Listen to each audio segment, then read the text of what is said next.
출애굽기 20장 1절에서 2절 말씀입니다. 구약 성경 112페이지 출애굽기 20장 1절로 2절 말씀을 우리 다 같이 한 목소리로 함께 봉독합니다. 시작. 하나님이 이 모든 말씀으로 말씀하여 이르시되 나는 너를 애굽 땅 종되었던 집에서 인도하여 낸 내 하나님 여호와니라. 아멘. 오늘 또 주의 성전을 사모하여 나오신 여러분을 환영하고 축복합니다. 우리 좌우로 한번 인사하십시다. 반갑습니다. 예배에 집중합시다. 사랑하고 축복합니다. 신실한 어느 장로님이 목욕탕을 개업했습니다. 그런데 며칠이 지나고 일주일이 지나도 손님이 전혀 오지를 않는 겁니다. 걱정이 되겠죠. 함께 직원으로 일하는 분들이 더 걱정이 되었습니다. 어떻게 할까? 사람이 와야 되는데. 이렇게 말합니다. 사장님, 손님들이 너무 오지 않네요. 손님들이 좀 왔으면 좋겠는데. 이 말을 받아서 이 장로님이 이렇게 여유있게 대답을 합니다. 네, 사람에게는 다 때가 있는 법입니다. 하나님의 때를 기다리며 힘을 냅시다. 그러면서 기다리면서 인내하면서 일했다고 합니다. 그래요, 사람에게는 다 때가 있는 것 같습니다. 코로나19가 우리 시대를 이렇게 하더라도 지나갈 것입니다. 하나님이 회복해 하실 때가 있는 것입니다. 우리가 기도하고 예배드리며 소망하기 때문에 하나님이 반드시 회복의 때를 우리에게 주실 줄로 믿습니다. 제가 목회하면서 십계명 설교를 좀 해야 되겠다. 오래전부터 마음을 먹었는데 여러 가지 것들이 잘 안 되더라고요. 목회자는 설교를 준비할 때에 영적으로 또 교회적으로 또 시대적으로 또 성도들 믿음의 성향적으로 많은 고민들을 합니다. 그러면서 기도하면서 주일이 지나고 나면 또 다음 주에 있을 설교에 대해서 고민하고 묵상하면서 하나님 앞에 기도하는 것이 목회자들의 패턴입니다. 언제 한번 해야지 하고 마음을 먹었는데 잘 되지가 않았습니다. 그래서 이제는 해야 되겠다는 마음들이 원래 들어와서는 더 마음에 깊이 들어와서 이제 준비하면서 좀 시작해 보려고 합니다. 저를 위해서도 많이 기도해 주시고, 영적인 전쟁이기 때문에 말씀 선포하는 것이 영적 전쟁이더라고요. 얼마나 마이가 영악한지 굉장히 많이 참 부산스럽게 이렇게 막 이렇게 도전을 해요. 많이 기도해 주시고 해주시면 좋겠습니다. 하나님께서 우리에게 선물을 많이 주셨습니다. 구원이라는 것은 말할 것도 없고, 그런데 하나님이 주신 세 가지 선물이 있는데 신구약 성경 책갈피에 이 선물이 기록되어 있습니다. 하나님 주신 첫 번째 선물이 주기도문입니다. 주기도문이에요. 두 번째 선물이 사도신경입니다. 세 번째 선물이 십계명입니다. 책갈피를 우리가 성경을 들어가기 전에 이걸 먼저 우리가 열잖아요. 주기도문, 사도신경, 십계명. 하나님이 우리에게 주신 귀한 선물들입니다. 주신 분의 마음을 계속해서 우리가 가져야 되겠죠.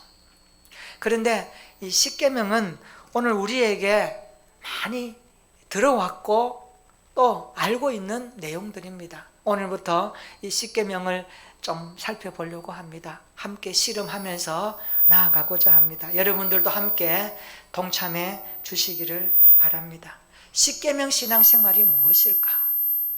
이것을 고민하면서 정말 우리의 신앙생활이 십계명 신앙생활로 새로워져서 어려운 시대 가운데도 극복하고 뛰어넘는 그런 하나님의 온전한 사람들이 되었으면 좋겠습니다. 십계명이라는 이 말이 성경에는 나오지 않습니다. 원어에 보면 아세레트 하데바림, 아세레트 하데바림이라는 이 말인데 10마디의 말씀, 이 뜻입니다. 십계명은 하나님이 우리에게 주신 10마디의 말씀이 바로 십계명입니다. 그래서 십계명은 교회 역사적으로 굉장히 중요하게 언급되고 있는 말씀이기도 합니다. 일찍이 황금의 입으로 알려진 크리소스톰, 이 크리소스톰은 설교학자인데 역사적으로 황금의 입이라는 별명을 가지고 있습니다. 이분이 이런 말을 했습니다. 성경이 정원이라면 십계명은 그 정원 한가운데 핀 아름다운 꽃과 같다, 그런 말을 했습니다. 여러분, 우리가 정원에서 마음껏 있고 저꽃 향기를 맡으면서 살펴봐야 되겠죠. 하나님의 말씀 안에서 자유하는 신앙 아닙니까? 그런데 그 정원 가운데 가장 아름다운 꽃이 십계명이다, 그런 말을 했습니다. 그렇습니다. 오늘 우리가 이 십계명을 통하여 하나님이 주신 성경책에서 그 정원 안에서 아름다운 꽃, 이 십계명의 향기를 함께 맡아보려고 합니다. 그리고 우리의 신앙생활에 십계명 신앙생활로 향기로운 삶을 좀 내뿜고자 합니다. 그래서 오늘 시대 가운데 많은 사람들에게 하나님 살아계심을 드러내며 주님이 영광 받으시기에 합당한 삶을 살아내는 저와 여러분들의 신앙이 되었으면 좋겠습니다. 출애굽기를 좀 개괄적으로 한번 살펴보면요, 1장부터 13장 16절까지는 430년 동안의 애굽의 생활을 기록하고 있습니다. 1장부터 13장까지입니다. 그리고 13장 17절부터 18장 28절까지는 광야 2개월의 이야기를 하고 있습니다. 광야 2개월의 이야기를 쭉 하다가, 그리고 19장부터 마지막 40장까지는 시내산에서 있었던 10개월의 이야기를 모세가 기록해 놓았습니다. 그러니까 시간적으로 보면 1년의 생활을, 출애굽기 성경을 담아내고 있다는 것을 알 수가 있겠죠. 십계명은 언제 주셨습니까? 이스라엘 백성들이 1월 15일 날 출애굽을 하죠. 1월 15일 날 라암셋에서 출발을 합니다. 그리고 200만이 넘는 수많은 백성들이 이제 출애굽의 대열에 합류합니다. 그리고 3월 1일에 시내산에 도착합니다. 이스라엘 백성들은 음력을 치기 때문에 30일을 1개월로 하다 보니까 3개월째 되던 해라 하지만 날짜로 따지면 46일 만에 이스라엘 백성들이 출애굽하여 시내산에 도착한 겁니다. 시내산에 보이는 그 광야에 진을 치는 겁니다. 험난한 광야를 지나서 홍해를 건너서 여기까지 왔습니다. 우리는 지난 시간에 시내산에서 하나님이 모세를 통하여 이스라엘 백성들에게 주신 정체성을 배웠습니다. 그리스도인의 정체성 3가지가 있습니다. 뭡니까? 하나님은 우리를 당신의 소유로 삼으셨다는 사실입니다. 믿으시기를 축원합니다. 너는 소유된 나의 것이다. 하나님의 소유입니다. 두 번째, 제사장 나라로 우리를 부르셨습니다. 우리는 제사장 나라입니다. 세 번째, 우리는 거룩한 백성들입니다. 거룩한 백성으로서의 정체성을 가지고 있습니다. 모세는 이것을 백성들에게 말하기 시작합니다. 여러분 19장 7절 한번 보세요. 모세가 내려와서 백성의 장로들을 불러 여호와께서 자기에게 명령하신 그 모든 말씀을 그 앞에 진술하니라고 말씀합니다. 8절입니다. 백성 일제이득 이렇게 반응합니다. 여호와께서 명령하신 대로 우리가 다 행하리이다. 여호와께서 주신 말씀을 우리가 다 행하리이다.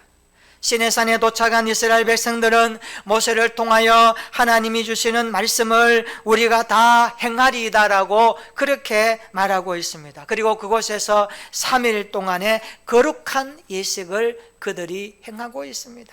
19장 10절과 11절입니다. 여호와께서 모세에게 이르시되 너는 백성에게로 가서 오늘과 내일 그들을 성결하게 하며 그들에게 옷을 빨게 하고 준비하게 하여 셋째 날을 기다리게 하라. 이는 셋째 날에 나 여호와가 온 백성의 목전에서 시내산에 강립할 것임이니라.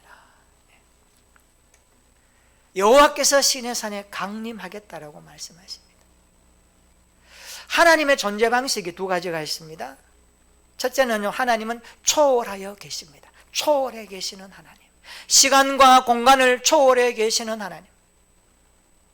우리의 이성과 우리의 경험을 초월하여 계시는 하나님의 존재 방식입니다. 하나님은 시간과 공간에 매이지 않습니다. 믿으시기를 축원합니다. 예. 내가 힘들고 어렵다고 하나님이 힘들고 하는 분이 아닙니다. 왜? 하나님은 우리의 감정에 매이는 분이 아니기 때문이에요. 우리의 시간과 공간이 힘들다고 하나님까지 힘든 분이 아닙니다. 우리는 초월에 계시는 하나님을 믿습니다. 또 한 번 하나님은요, 우리 가운데 내재해 계심, 이것을 임재라고 그럽니다. 임재해 계시는 하나님, 우리와 함께 동행하시고 우리의 삶을 살피시고 우리가 고난당할 때 살펴보시며 성령으로 동행하시고 우리 안에 용기를 주시고 힘을 주시고 일어나라 격려하시며 어려운 문제 앞에 봉착될 때에 함께 다독거려 주시며 말씀하시는 하나님, 우리와 함께 임재하시는 하나님이십니다. 이것을 믿으시기를 축원합니다. 하나님은 초월에 계시지만 임재해 계십니다. 근데 중요한 것은 누구에 임재하십니까? 거룩하신 당신의 백성들에게 임재하십니다. 우리 몸을 성전 삼아 거하시고 우리의 삶을 돌아보시며 함께 임재하셔서 동행하시는 하나님이십니다. 그러니까 출애굽기 여기에 보면 하나님은 십계명을 주실 때 시내 산에 강림하시어 주셨다라는 것을 알 수가 있습니다. 출애굽기 19장부터 24장까지는 시내산 언약이라고 그럽니다. 언약에 대한 말씀이 많이 나옵니다. 다윗과도 언약하셨고 아브라함과도 언약하셨고 또 예레미야 성경에 보면은 또 에스겔에도 보면 이 마음에 대한 것들을 강조하면서 새 언약에 대해서도 말씀을 하고 있습니다. 그런데 시내산 언약 가운데 핵심 언약이 뭐냐 하니까 십계명입니다. 시내산 언약 가운데 십계명이 핵심 말씀입니다. 이것을 하나님은 모세에게 주신 겁니다. 시내산이 어떤 곳일까요? 아마 여러분들이 생각하는 시내산, 아마 상상을 초월하는 시내산입니다. 시내산의 위치를 학자들이 연구해 보는데 다양한 학설들이 있습니다만 유일하게 시내산에 대한 내용이 나와 있는 예벨무사라고 하는 산이 있습니다. 한번 보여주실까요? 예벨무사, 이 산입니다. 이 산이 시내산입니다. 풀 한 폭이 자랄 수 없는 환경입니다. 모세가 십계명을 받은 장소입니다. 해발 2291m의 높은 산입니다. 이곳은 모세의 장인 이드로가 속한 겐 족속이 살았던 환경의 산입니다. 지금 시내산 일출 광경을 찍어서 우리가 보고 있습니다. 풀 한 폭이 자라지 않습니다. 하나님의 은혜가 아니고는 살 수 없는 곳이 이곳입니다. 이곳에서 모세는 십계명을 하나님으로부터 받습니다. 시내산에서 모세가 활동했던 내용들을 한번 연구해 보니까 8차례에 걸쳐서 모세가 이 시내산을 올라갔다가 내려갔다가 하는 것을 알 수가 있습니다. 몇 군데 한번 살펴볼까요? 첫 번째 출애굽기 19장 3절입니다. 모세가 하나님 앞에 올라가죠. 시내산에 올라가는 겁니다. 그리고 7절 한번 보세요. 모세가 또 내려옵니다. 올라갔다가 말씀을 듣고 내려오죠. 두 번째 19장 8절 한번 보세요. 모세가 백성의 말을 여호와께 전합니다. 내려와서 전합니다. 전하고 그 다음에 19장 14절에 모세가 산에서 또 내려오죠. 하나님이 주신 말씀을 모세는 백성들에게 전하고 전한 것을 또 하나님 앞에 가서 보고하고 그러면 또 모세가 14절에 보니까 산에서 내려와 백성들에게 이릅니다. 너희는 성결하게 하라. 왜 성결해야 됩니까? 하나님께서 오신단다. 그 내용입니다. 여러분 19장 20절에 보세요. 여호와께서 시내산 곳 그 산 꼭대기에 강림하시고 모세를 그리로 부르시니 모세가 올라가매. 모세가 또 올라가죠. 올라가서 받은 말씀을 또 내려가서 전해야 됩니다. 19장 25절입니다. 모세가 백성에게 내려가서 그들에게 알리니라. 이걸 보면 모세가 하나님의 말씀을 잘 심부름하죠. 심부름. 올라갔다가 내려갔다가 2291m, 그렇게 낮은 산이 아닙니다. 올라갔다가 내려갔다가 그리고 20장 21절에 또 올라갔다가 또 24장 3절에 보면 또 내려옵니다. 그리고 또 24장 9절에 또 올라갔다가 24장 14절에 또 내려오고, 또 24장 15절에 올라갔다가 32장 15절에 내려오고, 32장 30절 31절에 또 올라갔다가 또 32장 34절에 또 내려오고, 또 출애굽기 34장 4절에 28절에 올라갔다가 또 34장 29절에 또 내려옵니다. 8번에 걸쳐서 모세가 오르락 내리락 하는 것을 봅니다. 저는 이것을 보면서 이런 생각을 해봤습니다. 모세가 참 힘들었겠다. 그런데 하나님의 말씀을 받기 위해서는 이런 순종을 하나님이 요구하시는구나. 우리도 나도 하나님의 말씀을 받기 위해서 무던히 순종의 삶을 살아야 되겠구나 라는 것을 생각해 보았습니다. 그렇습니다. 하나님의 말씀이 누구에게 들려질까요? 순종하는 자에게. 주의 말씀을 순종하는 자에게 하나님은 말씀하시잖아요. 모세가 주의 말씀을 듣고 올라가고, 또 받은 말씀을 백성들에게 전하고, 또 백성들의 사항을 또 하나님 앞에 보고하고, 오르락 내리락 모세는 하나님 앞에 계속적인 이 심부름꾼을 감당하고 있습니다. 오늘 신명기가 출애굽기 20장에 보면 십계명이 기록되었는데 이렇게 시작하고 있습니다. 우리 20장 1절로 2절 한번 읽어볼까요? 우리 다 같이 한번 읽어보겠습니다. 시작. 하나님이 이 모든 말씀으로 말씀하여 이르시되 나는 너를 애굽 땅 종되었던 집에서 인도하여 낸 내 하나님 여호와니라. 아멘. 여기 보면 하나님은 너를, 이스라엘 백성들을 애굽 땅 종되었던 집에서 인도하여 낸 너의 하나님 여호와라 그랬습니다. 그러니까 십계명을 언제 주셨습니까? 출애굽 시킨 이후에 주셨다라고 말씀하고 있습니다. 인도하여 낼 하나님이 아닙니다. 인도하여 낸 하나님이십니다. 십계명은 이스라엘 백성들이 애굽에서 매를 맞고 학대를 당하고 헐벗고 굶주리는 상황에서 주신 말씀이 아닙니다. 십계명은 출애굽하고 홍해를 건너서 광야 시내산에서 이스라엘 백성들에게 주신 하나님의 계명입니다. 신명기 5장에 보면 모세가 시내산 언약의 말씀을 다시 재반복하면서 십계명에 대해서 그들에게 또 가르칩니다. 그러면서 신명기 5장 1절에 이렇게 말씀하고 있습니다. 이스라엘아, 이스라엘아, 오늘 내가 너희의 귀에 말하는 규례와 법도를 듣고 그것을 배우며 지켜 행하라. 십계명을 하나님께서 우리에게 두 번째 왜 주셨습니까? 이유는 간단합니다. 주의 말씀을 배우고 잘 들으라고, 그리고 듣고 배운 말씀을 지켜 행하라고 주셨다라고 말씀하고 있습니다. 여러분, 신앙생활은 하나님의 말씀을 듣고 배우는 데 끝나면 안 됩니다.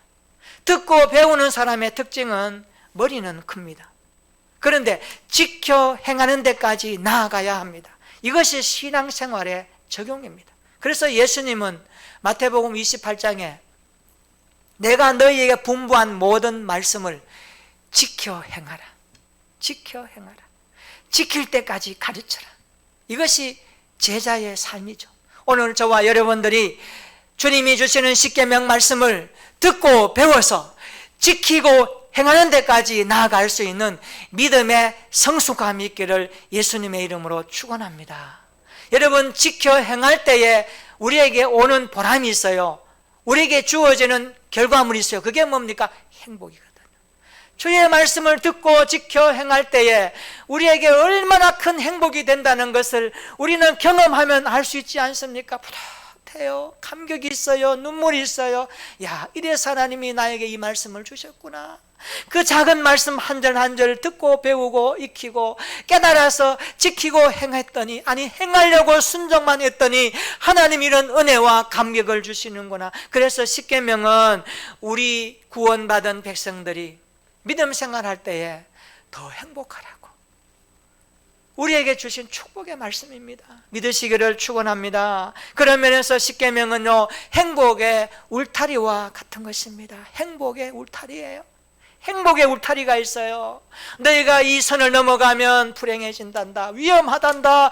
이 십계명의 울타리 안에서 너희가 살아갈 때에 자유하는 것이고 진정히 행복한 것이란다. 이것을 배우고 지켜서 행해라. 이것이 너희 인생의 행복이란다 라고 주님이 말씀해 주고 계십니다. 그래서 십계명은 구원받은 백성에게 주신 행복의 울타리와 같은 것입니다. 죽음을 눈앞에 둔 모세는 이스라엘 백성들을 축복하면서 신명기 33장 9절 29절에 이렇게 축복합니다. 이스라엘이여 너는 행복한 사람이로다. 이스라엘이여 너는 행복한 사람이로다. 여호와의 구원을 너같이 얻은 백성이 누구냐. 제가 일전에 이 말씀을 가지고 행복에 대해서 한번 말씀을 드렸죠. 여기에 너라는 단어, 여러분의 이름을 넣어서 한번 읽어보라고 했습니다. 이스라엘이여 너는 행복한 사람이로다. 여호와의 구원을 너같이 얻은 백성이 누구이냐. 성경을 한번 보세요. 누가 행복한 사람입니까? 그의 삶에 구원이 있는 자, 행복한 사람인 줄로 믿습니다. 세상 모든 것 가져도 그의 삶에 구원이 없다면 불행한 거예요. 그래서 성경은 우리에게 말합니다. 구원받은 백성들이 행복하라고 주님이 모세를 통하여 우리에게 십계명을 주고 계십니다. 이 말씀을 잘 받아서 우리의 신앙생활에 더욱 행복한 삶을 영위하고 누릴 수 있는 그리스도인들이 되기를 주님의 이름으로 축원합니다. 출애굽기 20장 6절 한번 보세요. 나를 사랑하고 내 계명을 지키는 자에게는 천대까지 은혜를 베푸느니라. 따라서 합시다. 나를 사랑하고 내 계명을 지키는 자에게는 천대까지 은혜를 베푸느니라. 이러면 자녀들에게 축복하세요.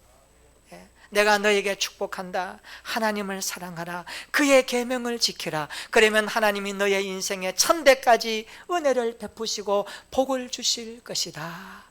이게 우리가 축복하는 거죠. 여러분, 이것이 행복 아니겠습니까? 천대까지 은혜를 누리는 가정, 가문 인생이 행복한 인생이 아니고 무슨 인생이겠습니까? 그래서 구원받은 성도들의 행복을 위하여 주신 말씀이 십계명입니다. 듣고 배우며 지켜 행하도록 하기 위해서 주신 계명이 십계명 말씀입니다. 이 말씀을 받아서 우리의 삶에도 행복한 삶을 더욱 풍성하게 누리는 신앙생활 되기를 예수님의 이름으로 축원합니다. 세 번째, 우리는 십계명을 어떻게 받아야 할까요? 어떤 마음 자세로 받아야 할까요? 하나님이 주신 십계명에는 몇 가지 특징이 있습니다. 이것은요, 하나님이 주신 절대 명령입니다. 따라서 합시다. 십계명은 절대 명령입니다. 타협하면 안 됩니다. 절대 명령이에요.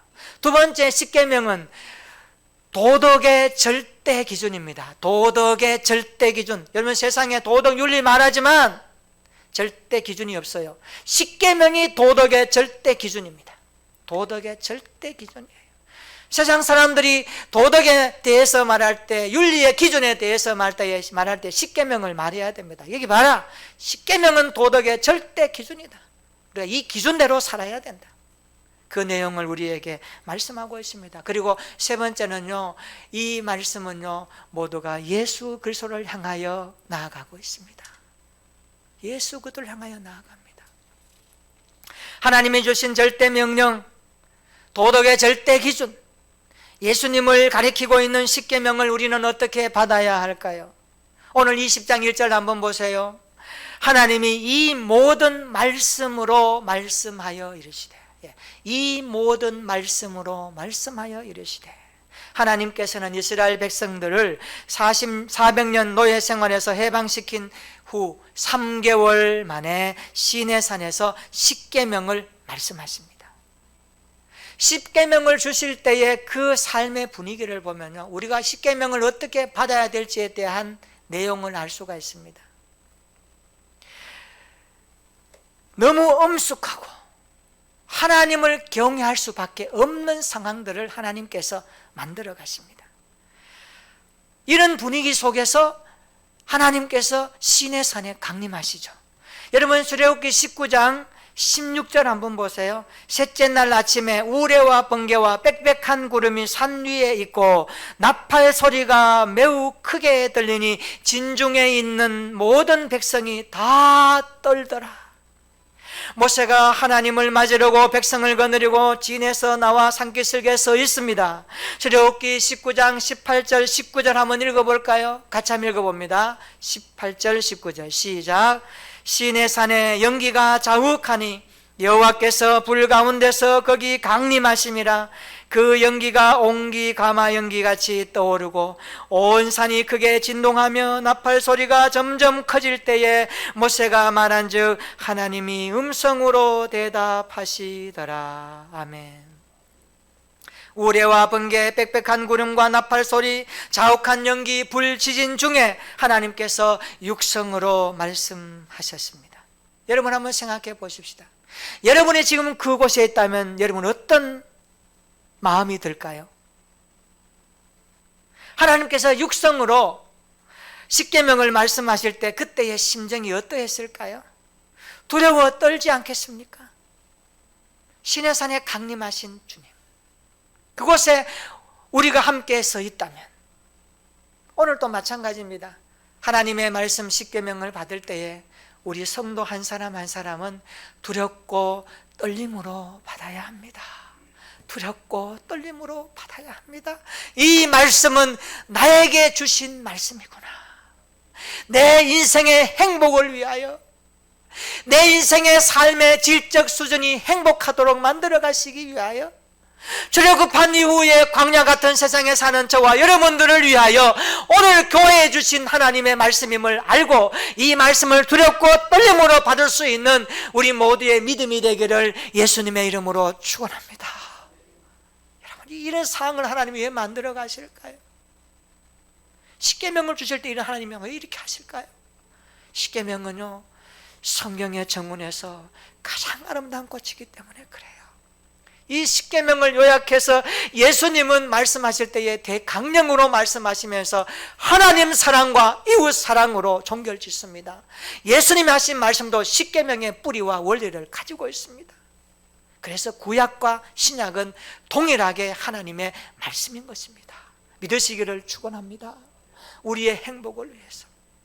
오늘 시대가 사람들을 핍박하게 하고 어렵게 하고 힘들게 할지라도 진정한 행복이 무엇인가? 그래서 내 정체성을 가진 성도의 삶에 배우고 듣고 익히고 실천하며 순종해야 될 말씀의 꽃이 무엇인가? 그것은 하나님이 우리에게 오늘 주시기 위하여 오늘 시내산에 강림하셔서 오늘 저와 여러분들에게 이 말씀을 듣게 하신다는 사실을 알고 두렵고 떨림으로 이 말씀을 받아 우리의 삶의 십계명 신앙생활로 더욱더 연결해 갈 수 있는 주님의 백성들이 되기를 예수님의 이름으로 축복합니다. 우리가 이 십계명을 받을 때에 모세가 출애굽 이후에 3개월 만에 받았던 이 내용을 신명기에 가면은 또 반복하지 않습니까? 신명기 성경은 광야 여정 가운데 모든 것들을 정리하면서 모세가 설교하는 내용을 담고 있습니다. 광야에서. 거기서 모세가 신명기 5장에 이 십계명을 또 계속 반복합니다. 왜 반복할까요? 이유는 하나입니다. 너희가 이 말씀에서 벗어나지 않았느냐? 벗어나는 삶을 살면 안 된다. 또 말씀을 다잡아서 모세는 반복하면서 가르치고 있지 않습니까? 우리 시대에 보면 십계명이 얼마나 무시당하는지 모릅니다. 얼마나 외면당하는지 모릅니다. 제1계명과 2계명에는 우상을 두지도 말고 섬기지도 말라고 말씀하셨건만 세상에는 우상이 너무나 많습니다. 우상천지가 되어버렸습니다. 아니, 예수 믿는 그리스도인들 마음에도 온갖 잡다한 우상들이 들어와서 하나님 외에 그것에 마음이 뺏겨서 사는 시대가 되어버렸지 않습니까? 심지어 유명한 가수나 배우도 아이돌 즉 우상으로 만들어 놓지 않습니까? 탐심도 우상으로 만들어 놓아버렸습니다.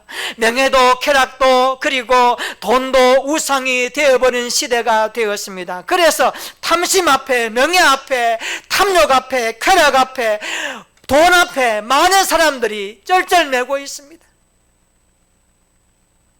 그러나 하나님이 직접 말씀하신 이 십계명의 말씀을 받는 저와 여러분들이라면 절대 명령으로 주신 십계명을 두렵고 떨림으로 받아서 우리의 신앙생활에 하나님이 기뻐하시는 예수 그리스도의 향기를 아름답게 드러내야 할 줄로 믿습니다. 그리스도인의 정체성은 십계명과 연결되어 있습니다. 우리가 하나님께 소유된 백성이 되었으니, 제사장 나라가 되었으니, 거룩한 백성이 되었으니 십계명을 지키며 살아야 하지 않겠습니까?